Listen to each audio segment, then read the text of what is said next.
بسم اللہ۔ کل کے درس میں عرض کیا گیا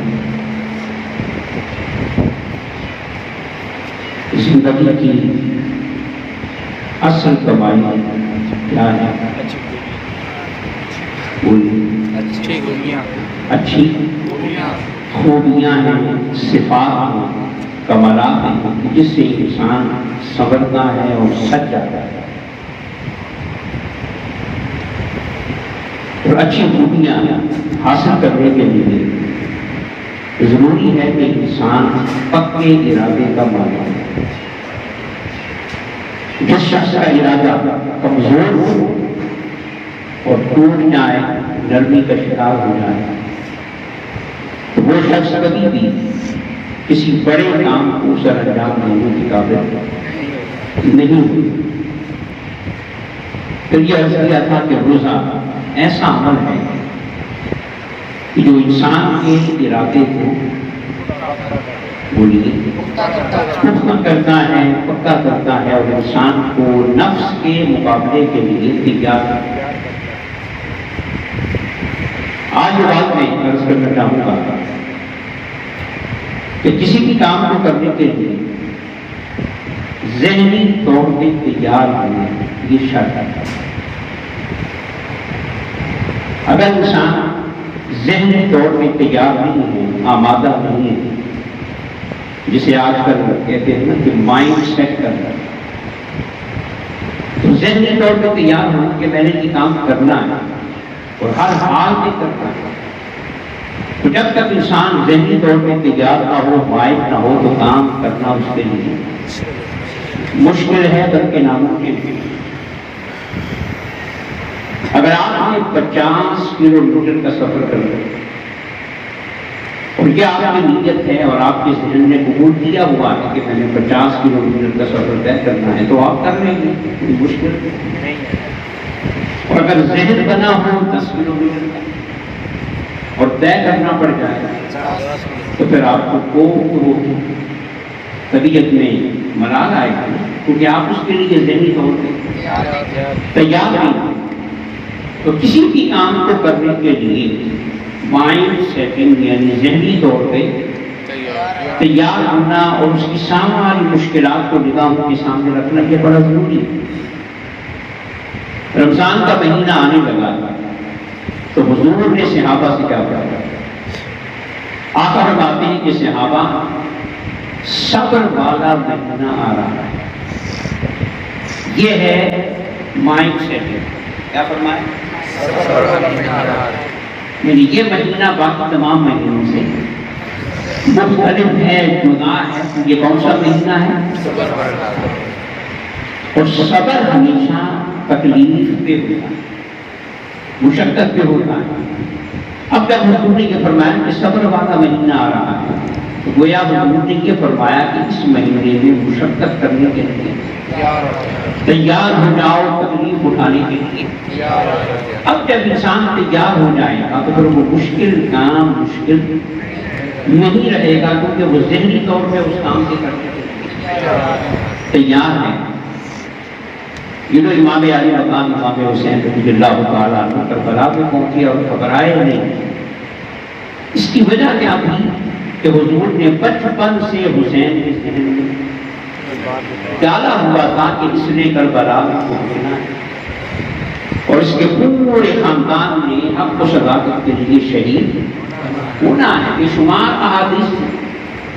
تو یہ جو حضور نے پیشین گوئیاں فرمائی کی، اصل میں کیا کیا؟ حسین کو ذہنی طور پہ تیار کیا۔ یہی وجہ ہے کہ حسین کسی بھی مقام پہ لفظ کا شکار نہیں ہوئے، پریشان نہیں ہوئے کہ مجھے یہ کرنا چاہیے کہ نہیں کرنا چاہیے۔ حضور نے ذہنی طور پہ حسین کو پہلے سے تیار کیا ہوا تھا۔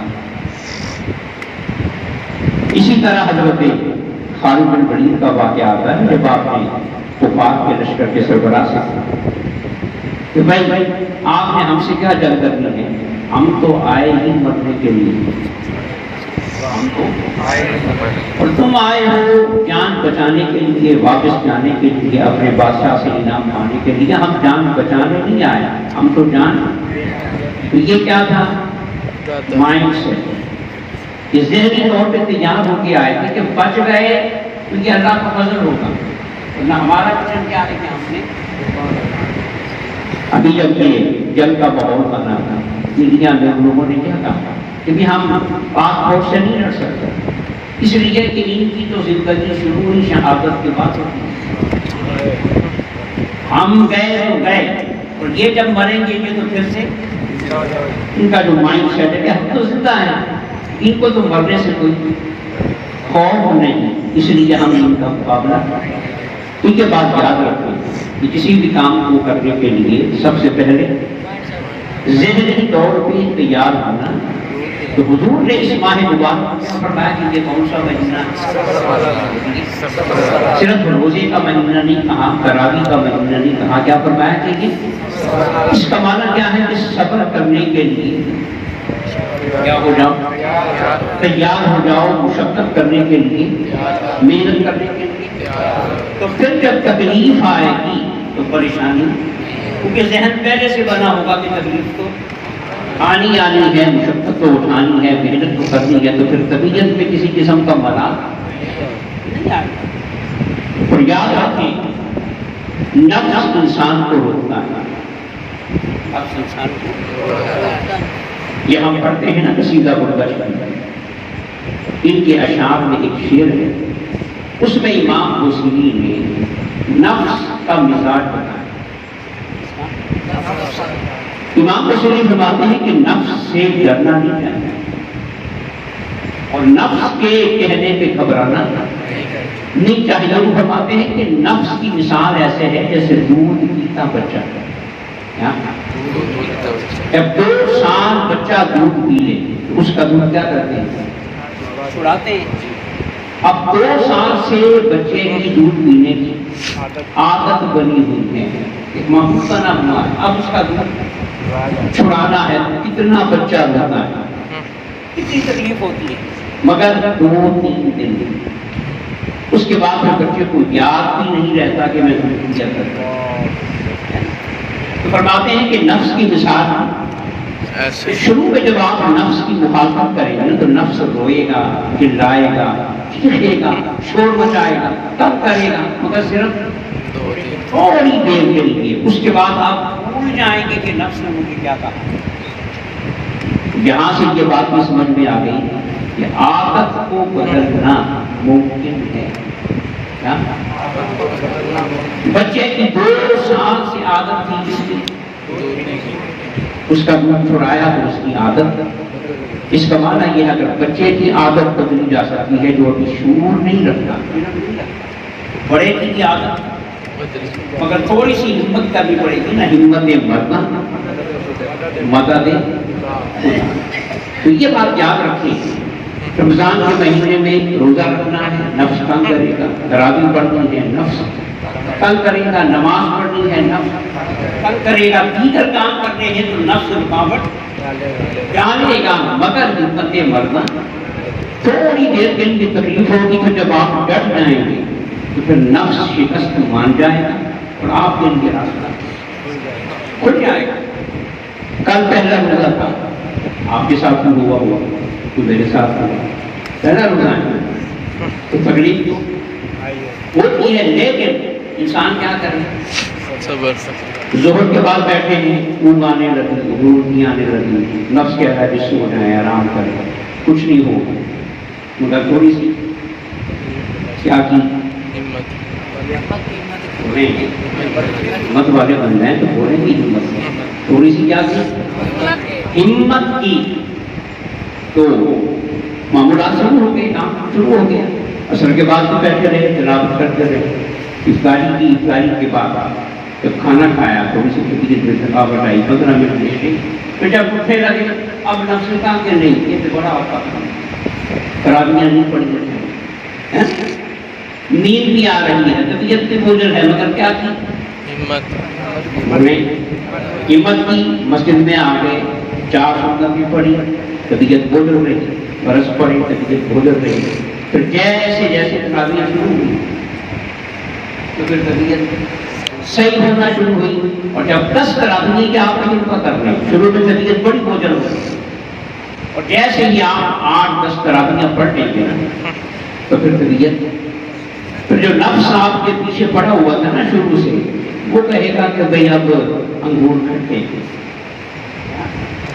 تو یہ بندہ جو ہے یہ کام میں آنے والا، یہ تو آگے نکل گیا، پھر وہ دوڑ جائے گا، پیچھے مڑ کے بھی نہیں دیکھے گا، طبیعت بالکل حشاش پشاش ہو گئی، پوری رات گزری نہیں سوئے گی، وہ کچھ کرنا۔ یہ یاد رکھیں کہ نفس اچھے کام میں رکاوٹ ڈالتا ہے، مگر ذہن بنا لی کہ ہم نے محنت بولے۔ یہ ایک بڑا کہنا رکھو، یہ جو جسم ہے نا، جسم یہ لوٹا ہے، کیا ہے؟ کبھی ادھر پھر جاتا ہے اور کبھی لوٹے کا کام کیا ہے؟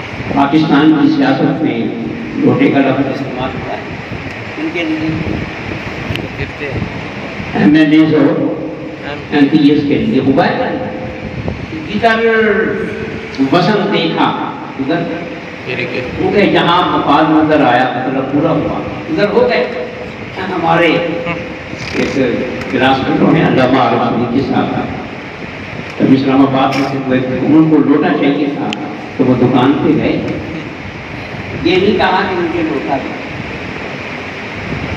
دکاندار سے کہتے ہیں کہ بھئی یہ MNA چاہیے، اس نے آگے سے نہیں کہا کہ وہ کیا ہوتا ہے، یہ تو دکان میں برتن ہوتی، وہ بھی سمجھ گیا اور گیا اور لوٹا اٹھا گیا۔ یہ جو جسم ہے یہ بھی جان ہے، کیا مطلب؟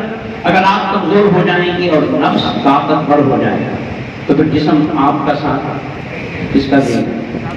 نفس کا دے گا۔ سمجھے گا میں بہت تھکا ہوا ہوں، مجھ سے یہ کام نہیں ہوگا، آرام کرو، چھوڑو اس کام۔ اور اگر آپ نفس کو زیر کریں گے، خود مضبوط بنیں گے تو یہی جسم آپ کے ساتھ ہو رہے ہیں۔ تو جو طاقتور ہوگا جسم اس کے ساتھ ہوگا، چاہے نفس کو طاقتور بنا لیں چاہے خود طاقتور بن جائیں۔ یہ رمضان ہمیں سکھاتا ہے کہ ہم نے نفس کو کمزور کرنا ہے اور خود طاقتور بننا ہے، تو پھر جو جسم سے کروانا چاہیں گے جسم کرے گا۔ اور یہی اسلام چاہتا ہے کہ مومن ارادے کا بولیں پکا ہو جائے، کہ نفس کے تحت نہ ہو بلکہ نفس پہ بولیں غالب آ جائے اور نفس پہ حکومت کرے، اور یہ کوئی مشکل کام نہیں ہے۔ اور اگر نہ ہو رہا ہو تو پھر سب سے بڑا ہتھیار جو ہے وہ عشق مصطفیٰ ہے، محبت مصطفیٰ ہے۔ حضور کی محبت کو سامنے لائیں، حضور کے عشق کو سامنے لائیں تو پھر بڑے بڑے کام جو ہے وہ آسان ہو جاتے ہیں۔ یہ ہمیں اس ماہ مبارک میں ذہن بنانا ہوگا کہ ہمیں محنت کرنی ہے، مشقت اٹھانی ہے اور جسم کو تکلیف سے گزارنا ہے۔ قرآن کا وعدہ ہے کہ جو تکلیف سے گزرے گا میں اس کے لیے راحتوں کے دروازے کھولتا چلا جاؤں۔ یہ اللہ پاک کا وعدہ ہے اور نظام فطرت ہے کہ جو شخص کی مشقت کے عمل سے گزرتا ہے اسے سکون ملتا ہے، راحت ملتی ہے، کامیابی ملتی ہے، اللہ پاک کی بارگاہ سے انعام اس کا مقدر بن جاتا ہے۔ اللہ تعالیٰ ہمیں اس ماہ مبارک کو پوری محنت کے ساتھ اور مشقت کے ساتھ گزارنے کی توفیق عطا فرمائے۔ حضرت عائشہ فرماتی ہیں کہ جب رمضان کا مہینہ شروع ہوتا تو حضور لگوٹ قسم، یا حضرت عائشہ کا اب حضور کا تو پورا سال ہی محنت میں ہے، مشقت میں، اس کا معنی یہ ہے کہ پورا سال محنت میں گزارنے والا آمنہ کا لال اس ماہ مبارک میں اپنی محنت کو مزید بڑھا دیتے، جس کو حضرت عائشہ نے بیان کیا کہ جب رمضان کا مہینہ شروع ہوتا تو حضور ہمیں بھی نمود کس لینا چاہیے۔ نمود کون کستا ہے؟ جس میں کیا کرنا ہو بولے نا، اس لیے کام کرنا ہوتا ہے۔ نمود کسنے کا معنی کیا ہوتا ہے کہ میں کام کرنے کے لیے تیار ہوں، اور کام بھی بیٹھنے والا نہیں، مشقت والا، محنت والا، اس میں پورا جسم مصروف ہو۔ اللہ تعالیٰ ہمیں اس ماہ مبارک کی برکتوں سے